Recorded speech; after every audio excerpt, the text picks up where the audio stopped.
Estamos de volta com o nosso workshop, aqui ao meu lado, o doutor Flávio Menezes, falando sobre perito contábil, falando também sobre reorganização societária, dissolução de sociedade, são vários assuntos.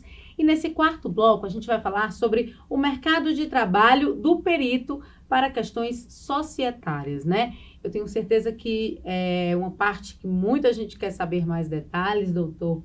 E eu começo falando, né, sobre a proposta de honorários em perícia judicial e extrajudicial. Queria que você detalhasse mais sobre isso. Pronto. Aí a cereja do bolo, né? A cereja do bolo. A hora mais esperada. Afinal de contas, a gente estuda, trabalha e busca também o reconhecimento profissional. Sem dúvida.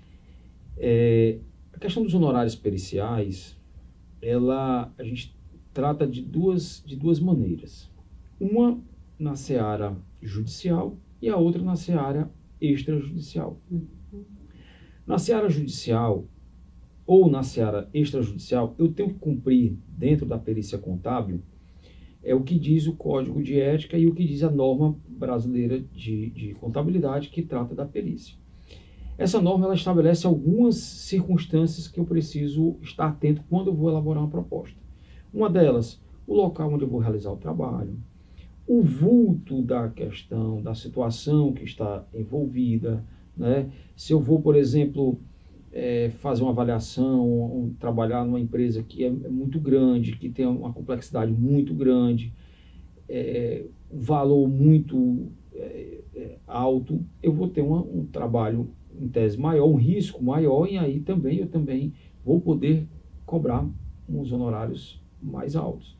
Né? Então, são variáveis que eu preciso estar atento, que a norma me orienta, né?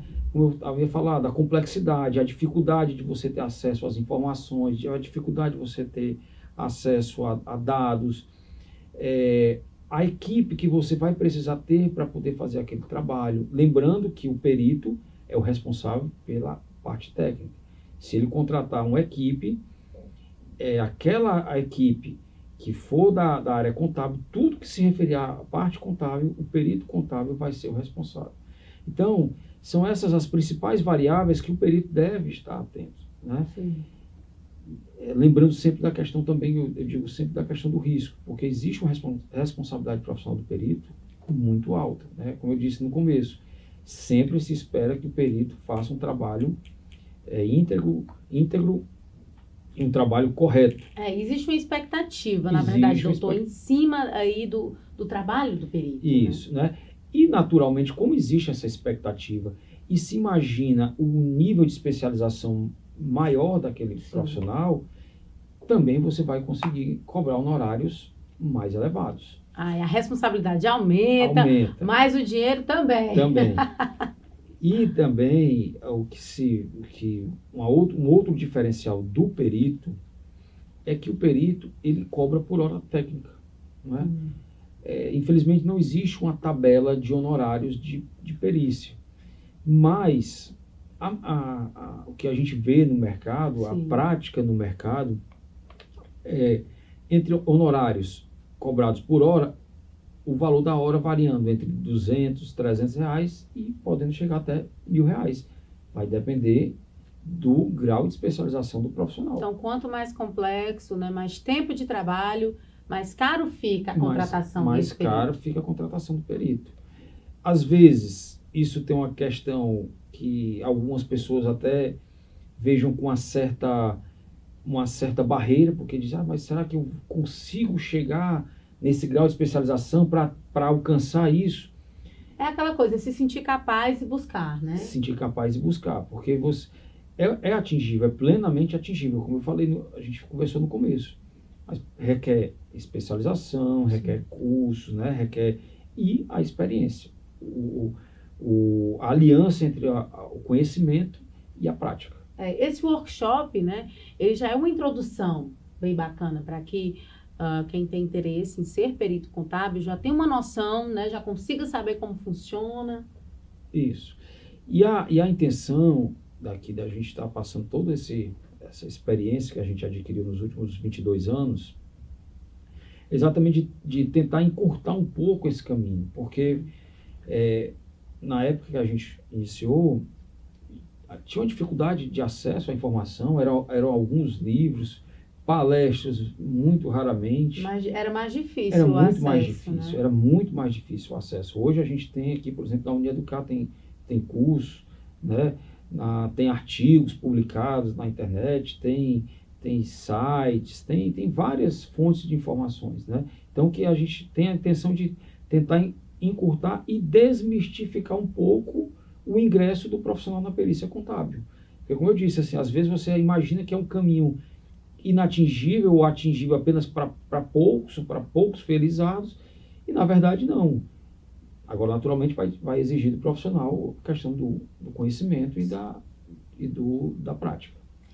E como é que está, doutor, fazendo, no caso, uma avaliação pessoal sua, como você avalia aí a questão dos peritos hoje no mercado? Existem poucos, existem muitos, ou de fato existe uma grande falta no mercado, digamos assim? Fala pra gente como é que está hoje o mercado de trabalho do perito contábil. Tá. O mercado do perito contábil é um mercado que sempre vai, primeiro, sempre existiu e sempre vai existir. E, como eu disse, sempre há o conflito, há uma divergência e tem que ter um profissional para resolver uma questão técnica, né?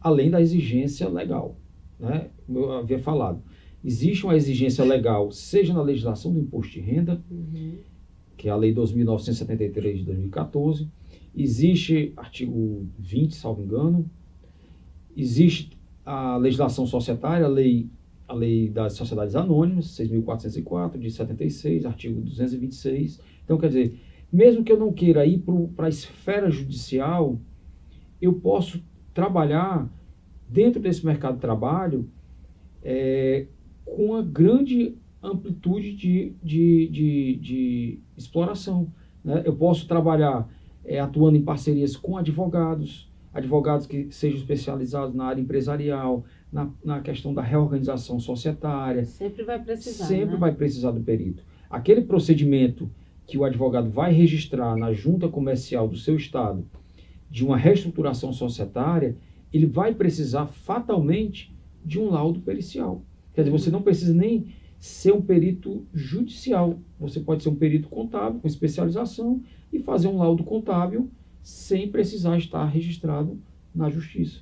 Então, quer dizer, há um mercado muito amplo para o perito trabalhar. E como eu havia falado, com honorários, eu diria que, assim, principalmente se a gente comparar a média de mercado, o salário médio brasileiro, o perito realmente ele tem uma grande oportunidade de exercer a sua função. Isso é bacana. E assim, para todo o início, né, na profissão, seja na profissão de perito contábil, na profissão de advogado, jornalista, qualquer profissão, a gente sabe que o começo é difícil, né? Conseguir uma primeira oportunidade é difícil, principalmente nessa área do perito contábil, que exige uma grande experiência, né, confiança, de muita responsabilidade.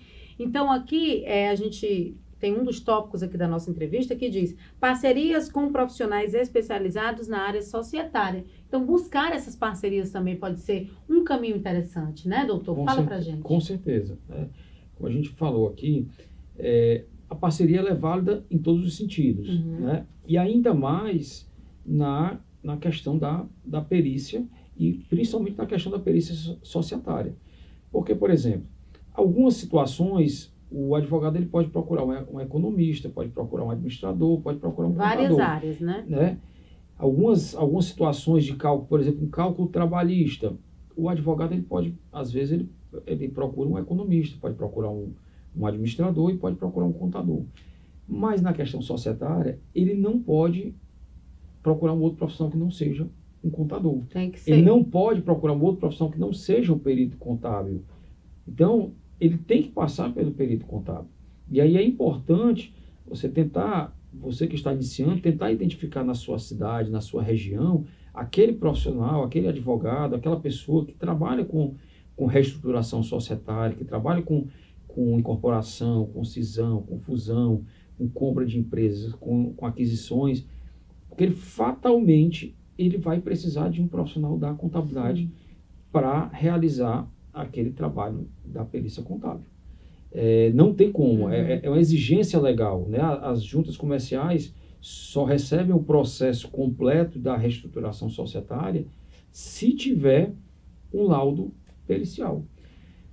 Mesma coisa na legislação do imposto de renda, aquelas empresas que eu falei, que são investidas, que têm a avaliação pelo método da equivalência patrimonial. A legislação mesmo diz que no processo de aquisição daquela empresa, eu tenho que anexar junto o laudo contábil, né? O laudo de avaliação, o laudo da mais-valia, do valor justo daquela empresa. Naturalmente, quem faz isso, quem examina o livro contábil, é o contador, né? Então, quer dizer, é um mercado que o profissional da contabilidade pode estar ampliando os seus negócios. Ele não precisa, por exemplo, muitas vezes largar o seu negócio. Se ele não tiver condição de ser um profissional especializado na perícia, mas ele tem condição de agregar o seu negócio contábil e fazer disso uma atividade adicional, né? Fazer uma complementação de renda, ter um reconhecimento profissional, uma experiência a mais, né? Isso é muito bacana a gente falar aqui, né? Porque às vezes a pessoa tem muito interesse em seguir na área e tem muito receio, né? Não tem oportunidade, ou então não vou conseguir, ou então não posso arriscar o que eu já tenho. Então pode agregar, pode começar dessa forma. Pode. A recomendação que a gente faz até pela experiência profissional é isso. No começo, principalmente, você trabalhar com uma atividade que agregue ao seu escritório, né? A gente vê assim, locais um pouco mais distantes, que talvez não tenham um profissional que realiza a perícia e que pode estar sendo desenvolvido aquele trabalho de perícia contábil, né? Aquele profissional, por exemplo, ele pode estar procurando os advogados da região e estar distribuindo material, fazendo contatos, fazendo network, fazendo divulgações de trabalhos que ele possa estar realizando. Tanto na esfera extrajudicial, como eu acabei de falar, na questão da reorganização societária, como também no aspecto judicial, né? É um outro mercado, esse mercado também existe, que aí você imagina, por exemplo, uma cidade que tem poucos profissionais, provavelmente peritos nem existirão, né? Vez ou outra, por exemplo, o Conselho Regional de Contabilidade recebe alguma intimação do juiz para indicar profissionais, porque naquela região ele não conhece nenhum perito.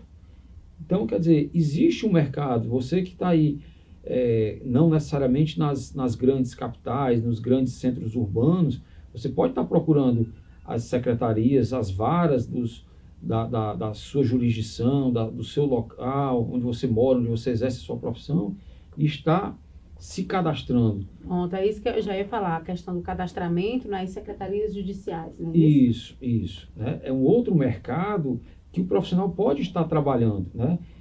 Cada Tribunal de Justiça, o Tribunal de Justiça do Ceará tem uma regra própria, o da Bahia tem outro, de São Paulo tem outro, Rio Grande do Sul tem outro, a Justiça Federal tem um procedimento diferente, a Justiça do Trabalho tem um outro procedimento, mas a gente está falando aqui de vários mecanismos que o perito pode estar desenvolvendo para ter uma nova etapa, desenvolver uma nova etapa, ter uma nova atividade para ele poder realizar a sua profissão. Isso é muito bacana. E para a gente finalizar o nosso workshop, eu queria, doutor, que você falasse mesmo como uma mensagem de motivação, uma mensagem de, digamos, que possa despertar o interesse para quem nos acompanha. Com certeza quem está nos assistindo já tem uma certa vontade de seguir na carreira de perito contábil. Então, eu queria que você deixasse essa mensagem, você como é da área, né, como já trabalha há muitos e muitos anos nessa área. Fala pra gente, fala para essa pessoa específica aí que nos acompanha, que tem interesse em seguir. Tá, eu me formei em 99, posso dizer, não tenho problema com mas formei em 99 e já em 99 consegui me cadastrar no Tribunal de Justiça do Estado do Ceará e passei já a realizar perícias. Então, assim, você que é recém-egresso da academia, da universidade, você já pode, né? Basta que você esteja inscrito no seu conselho de classe e você pode desbravar esse mercado. É um mercado realmente que é valoroso, é recompensador. Tanto é que eu estou nele há 22 anos. Então, assim... Vale a pena. Vale a pena. Desenvolvi outras habilidades, desenvolvi outras áreas, outros networks, outras explorações profissionais e que realmente vieram agregar e eu não tenho do que reclamar. Vale a pena seguir vale demais. A pena, demais. Invista na carreira. A partir desse workshop já dá para ter uma noção sobre o tema, né? Já dá para entender melhor. Tenho certeza que pode ser o início aí de uma grande carreira de sucesso. Com certeza. Doutor, muito obrigada pela participação aqui no nosso workshop. Foi ótimo entender mais sobre o assunto. Eu realmente não entendia nada e agora eu já consigo, talvez, conversar sobre isso. E é isso. Muito obrigada mesmo pela participação aqui com a gente. Eu agradeço a você, a Unieducar, pelo convite e estou à disposição. E é isso, gente. O nosso workshop sobre a perícia contábil utilizada na reorganização societária e na dissolução de sociedade foi ótimo, foi maravilhoso. Tenho certeza que você também gostou. Com o doutor Flávio Menezes, professor, contador e advogado tributarista. Espero que vocês também tenham gostado e até o próximo workshop.